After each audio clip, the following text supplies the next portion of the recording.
الليلة.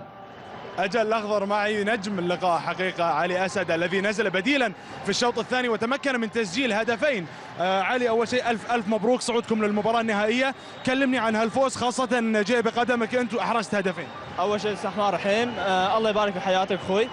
ومثل ما شفت المباراة كانت صعبة. منتخب عمان كان جاي من فوز 5-0 على الكويت، ما كان مرشحين الكويت باللقب يعني. والحمد لله قدرنا نتخلص من هالفريق القوي. وفي الشوط الثاني هو كان شوط يعني هاي اهم شيء صار في المباراه هو الشوط الثاني والتغييرات اللي صارت مع المدرب. والمدرب كلمني وقال لنا هاي مباراتك، والحمد لله قدرنا نسجل جولين. مو مني انا، قريب مني، بس الشباب هم اللي ساعدونا على الهدف يعني. ايش قال لكم المدرب بين الشوطين، خاصة انه كان في الشوط الاول كان متفوق المنتخب العماني، انتم تعادلتوا، ولكن ايش قال لكم بين الشوطين في غرفة ملابس؟ المدرب بين الشوطين ما قال ولا شيء يعني. ممكن ينزل روسنا يعني. المدرب قال ان انتم لاعبين من احسن المباريات حتى الان في البطولة، وكملوا وراح بنفوز بالمباراة، وراح بتصير تغييرات وسواها والحمد لله يعني. ألف مبروك علي أسد. إذا كما ينضم إلي الآن، كان هنا قبل قليل اللاعب ماجد، لكن تعلم الأخضر الفرحة حقيقة بالنسبة للقطريين كبيرة جدا. كان قريبا منا ماجد محمد لأخذ اللاعب. وأيضا هنا ينضم إلي الآن اللاعب مشعل عبد الله الذي صنع هدفا وتسبب في تسجيل 3 أهداف. مشعل، ألف مبروك حقيقة، بيضتوا ويا القطريين وتستاهلون الفوز. الحمد لله على كل حال. اشكر ربعي اللي ساعدونا على هاي. الحمد لله، انت مع ان تاخرنا بهدف، الحمد لله قدرنا نرجع واثبتنا ان احنا قدرنا نرجع حق المباراه، واثبتنا ان فريق لنا قدراتنا. يمكن في المجموعات ما طلعنا بالصوره المطلوبه، هاي المستوى وعندنا ازيد ان شاء الله. الحمد لله، اشكر جمهور اللي من قطر، اشكر جمهور اللي لنا من قطر، وان شاء الله نبي اكثر في النهايه ان شاء الله، ما راح نخيب ظنهم ان شاء الله، راح نكفي ونوفي ان شاء الله. يمكن تكون مباراه خاصه لك بن مشعل، خاصه على الاداء الكبير. الحمد لله، هذا توفيق من رب العالمين. مدرب اعطاني الثقه من عقب مباراه البحرين، قال لي ان شاء الله راح تبدا. الحمد لله، اتوقع اني رديت للجميل، والحمد لله اخواني اللاعبين ساعدوني في هالشيء، والحمد لله قدرت اني ارد الجميل حق كل اللي ساندوني اتوقع في المباراه. الحمد لله. ألف مبروك. ايضا زميلي الاخضر كان هنا او معي الان حسن الهيدوس، حقيقه نجم البطوله بالنسبه للمنتخب القطري. حسن، ألف مبروك، فوز كبير في 3 مباريات، سجلتوا جول، واليوم في مباراه سجلتوا 3 أجوال. كلمني عن الفوز. اول شيء بسم الله الرحمن الرحيم. طبعا اعتقد الاغلبيه في البطوله ما كانوا يراهنون علينا ان نوصل النهائي، لكن الحمد لله الشباب كان عندهم كلمه ثانيه اليوم في الملعب. اعتقد ادينا ونستحق ان نوصل النهائي عطفا على الاداء اللي قدمناه في 3 مباريات. صحيح انها كلها تعادلات، لكن جاتنا فرص كثيره الله ما وفقنا ان نسجل فيها.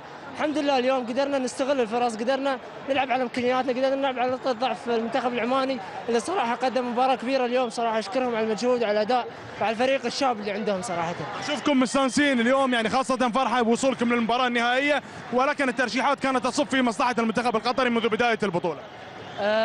اكيد احنا اول شيء جايين البطوله، احنا فريق جديد يعني، فريق تونا 6 شهور مع المدرب، تونا بادين، فاكيد يعني كان عندنا طموح من البدايه ان نوصل للنهائي وناخذ الكاس ان شاء الله يعني في المباراه الجايه. اكيد فرحه، خصوصا ان احنا غبنا عن الدور الثاني يعني البطوله اللي طافت. اعتقد فرحه كبيره ان نوصل النهائي في البطوله يعني. هاشم يتمنى ان يلتقي في سؤال بس من الاخضر بالريش، يتمنى ان يلتقي من في النهائي؟ تبي تلاقي من في النهائي؟ يقول لك الاخضر بالريش. والله الفريقين صراحه فريقين كبار صراحه، المنتخب السعودي والمنتخب الاماراتي، فريقين قدموا اداء ومستوى جيد في البطوله. اعتقد اي فريق منهم يعني بيجي ما راح يلاقي فريق سهل في النهائي. انت توقعاتك من تبي في النهائي؟ والله اللي يجي من الله حياه الله. يلا يعطيك العافيه ومبروكين الفوز. اذا ايضا الاخضر بعد قليل، او هنا معي ابراهيم ماجد قائد منتخب قطر اليوم. ألف مبروك ابراهيم، حققتوا المطلوب، وصلتوا للمباراه النهائيه. كلمني عن شعورك بعد المباراه. اول شيء بسم الله الرحمن الرحيم. طبعا الحمد لله صراحه اليوم شباب والله ما قصروا، كانوا 11 لاعب رجال في الملعب. تاخرنا، كان في شوي ارتباك بدايه المباراه. هذا الشيء يعني طبعا الحمد لله قدرنا نتدارك هالموقف. داش فينا جول والحمد لله رجعنا.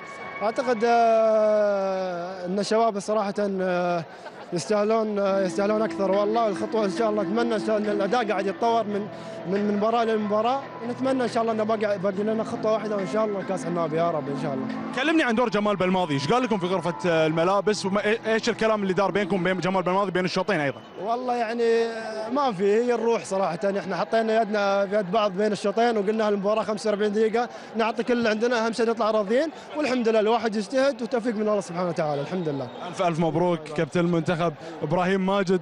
الاخضر، هذه هي مشاعر المنتخب القطري بعد التاهل للمباراه النهائيه، خاصه ان المنتخب القطري يتاهل للمباراه النهائيه المره الثانيه منذ اقامه دور المجموعات في تاريخه. بالفعل، شكرا زميلي هاشم. إذن على كل هذه اللقاءات الحية مباشرة بعد تأهل المنتخب القطري إلى نهائي خليجي 22.